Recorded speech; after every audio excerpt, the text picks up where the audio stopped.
Halo teman-teman, di sini aku bakalan ngasih tutorial gimana cara mengerjakan tugas yang terakhir dari PDP. Jadi intinya itu kita harus membuat hasil analisis data kualitatif. Ini merupakan judul yang aku mengidentifikasi faktor-faktor yang mempengaruhi niat berwisata ke Bandung pada masa New Era. Ini mohon maaf suaranya pelan karena takut berisik, di rumah sudah pada tidur. Oke, jadi sebenarnya bahan-bahan yang harus kita siapkan itu apa? Bahan-bahan yang harus kita siapkan itu adalah open coding itu sendiri, buat nanti kita ngerangkai kata-katanya, terus jurnal kita, terus ada, ini teh, ini aksial ini.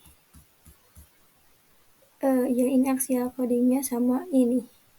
Oke, jadi sederhananya itu adalah bahan-bahan yang kita butuhkan. Terus, ini merupakan note dari aku. Jadi ini merupakan harusnya aku ngasih tahu dulu ini ya, over aku bentuknya kayak apa. Sebentar. Oke guys, jadi hasil yang ini tuh dari sini. Ini note dari aku. Jadi over tuh ada dua macam. Yang pertama ada kayak aku, ada subvariabel langsung ke indikator. Jadi indikatornya itu adalah si subvariabel itu sendiri. Makanya bentuknya itu akan seperti ini guys. Nah, bakal seperti ini karena subvar aku merupakan indikator aku. Terus akan berbeda jika subvar jika si ovar kalian bentuknya kayak punya Selby. Kalau punya Selby itu lebih jelas, sebenarnya lebih bagus karena ada subvariabel terus ada eh, ininya indikatornya tuh kayak gini: find attractive, find active, show off. Ini merupakan indikatornya. Terus kalau misalkan bedanya apa sama yang aku, kalau yang aku tuh kan di sininya tuh cuma si subvariabelnya. Kalau yang punya Selby itu nanti di bagian bulat-bulat ini tuh adalah si indikatornya. Seperti itu. Bagaimana? Apakah sudah belum? Jadi intinya kita akan menjelaskan bagian ininya punya kalian tuh yang bagian mana gitu. Oke, lanjut. Kita exin dulu ya, biar tidak pusing. Oke. Jadi tugasnya tuh sebenarnya sederhana teman-teman.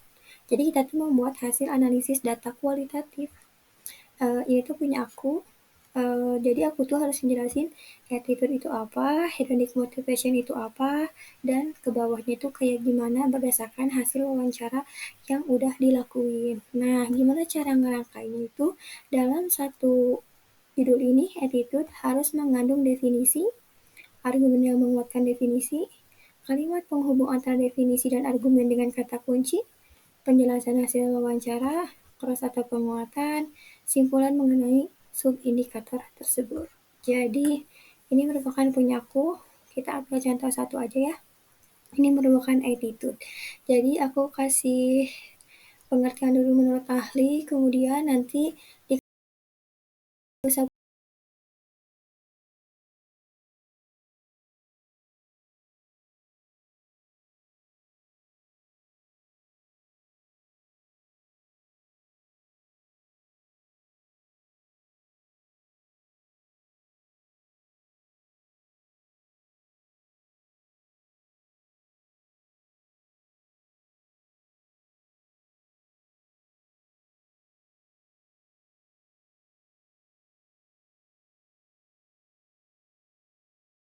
pusing-pusing dengan kata-kata tersebut sih menurut sepemahaman kita. Itu bisa digabung dengan argumen rangkuman dari apa yang kita wawancarai. Jadi gak usah pusing-pusing ini penguatannya kayak gimana, tapi tulis aja, merangkai aja sesuai hati nurani.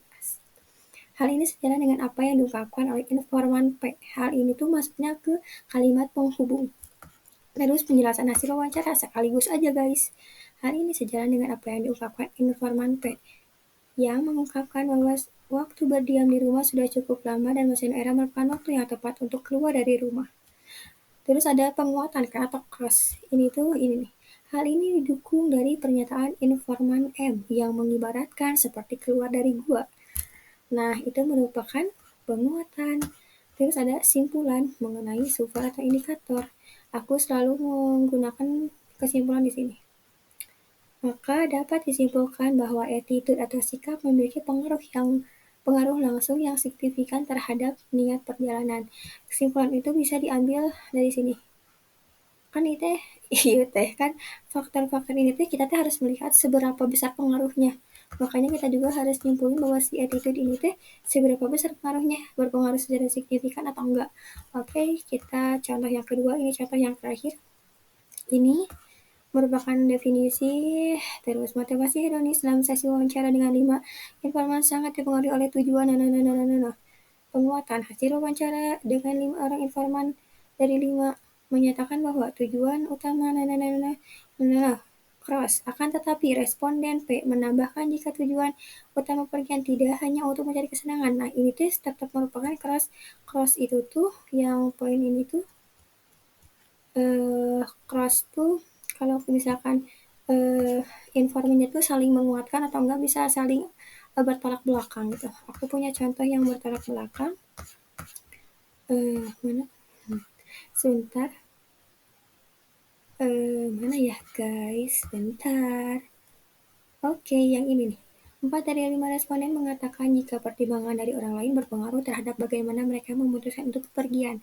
Hal ini didasarkan pada mereka yang akan bepergian memerlukan sebuah testimoni apakah tempat tersebut layak untuk dikunjungi atau tidak. Akan tetapi, hal tersebut bertolak belakang dengan informan P yang tidak mempertimbangkan pendapat orang di sekitarnya. Hal ini dapat disimpulkan bahwa subjective norms tidak secara langsung berpengaruh. Jadi simpulannya itu bisa iya, bisa tidak, dan itu gak apa-apa.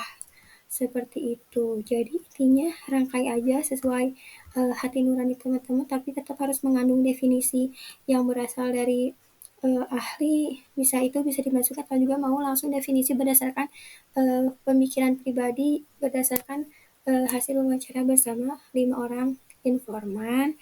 Terus argumen yang menguatkan definisi of course itu harus ada kalimat penghubung, gak usah pusing-pusing teman-teman. Sejalan dengan apa yang diungkapkan oleh bisa diubah-ubah lagi. Penjelasan hasil wawancaranya mengungkapkan bahwa bla bla bla bla bla bla. Terus cross satu penguatan ini bisa kayak hal ini bertolak belakang dengan informan B, hal ini sejalan dengan informan B, bahkan informan B menambahkan bla bla bla bla. Simpulan mengenai subindikator itu simpel-simpel aja ya teman-teman. Kayak punya aku tuh simpulannya jika hal ini dapat disimpulkan jika persuasive behavioral control tidak secara langsung mempengaruhi niat perjalanan. Ya udah segitu aja. Kenapa harus panjang-panjang? Udah teman-teman. Jadi intinya tugas ini tuh adalah balik lagi kita ngejelasin yang tadi bulat-bulat itu ya teman-teman. Mana sih yang bulat-bulat itu? Sebentar. Mana ya? Kita itu ngejelasin si selective coding bagian ini. Kita tuh sebenarnya ngejelasin yang ini teman-teman. Ini tuh asalnya di mana? Ini tuh asalnya dari ini, dari kategorisasi. Makanya tugas ini saling berhubungan. Kategorisasi berasal dari mana? Dari OVAR. Dari OVAR yang tadi, yang ini.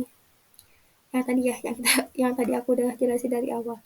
Oke, mungkin segitu aja videonya. Terima kasih. Selamat tidur.